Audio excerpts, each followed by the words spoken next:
Big boss Malayalam season 6 മത്സരാർത്ഥി അഭിഷേക് ശ്രീകുമാർ തന്റെ മരണപ്പെട്ടുപോയ അമ്മയ്ക്ക് മാതൃദിനത്തിൽ എഴുതിയ കത്ത് വൈറലായതോടെ ഒരുപാട് അമ്മമാർ അഭിഷേകിനെ സ്നേഹിച്ചു തുടങ്ങി. അവതാരികയും ബിഗ് ബോസ് മത്സരാർത്ഥിയുമായ പൂജ കൃഷ്ണയുടെ അമ്മയും അവരിൽ ഒരാളാണ്. പൂജ കൃഷ്ണയും അഭിഷേകും ബിഗ് ബോസ് ഹൗസിൽ നല്ല സുഹൃത്തുക്കളായിരുന്നു.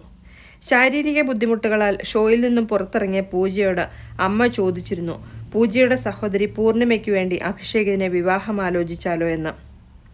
അമ്മയുടെ ആഗ്രഹം ഫിനാലേക്ക് എത്തിയപ്പോൾ പൂജ അഭിഷേകിനെ അറിയിക്കുകയും ചെയ്തു. ബിഗ് ബോസിൽ നിന്ന് ഇറങ്ങിയതിനു ശേഷവും പൂജയും അഭിഷേകും നല്ല സുഹൃത്തുക്കളായി തുടർന്നു പോരുന്നു. പൂജ ഇടയ്ക്കൊക്കെ തമാശയായി അഭിഷേകിനോട് ചോദിക്കാറുമുണ്ട് പൂർണിമയെ കൊണ്ട് കെട്ടിക്കട്ടെ എന്ന്. ഇപ്പോൾ അഭിഷേക് പൂജയുടെ ഫ്ലാറ്റിലെത്തിയപ്പോൾ എടുത്ത ഒരു വീഡിയോയിലാണ് അനിയത്തിയെയും കൂട്ടി ഒരു പെണ്ണ് കാണൽ എന്ന് പറഞ്ഞ ഒരു ഫണ്ണി വീഡിയോ ക്രിയേറ്റ് ചെയ്തത്. വളരെ മനോഹരമായി ചിത്രീകരിച്ച വീഡിയോ വൈറലാകുന്നുമുണ്ട്.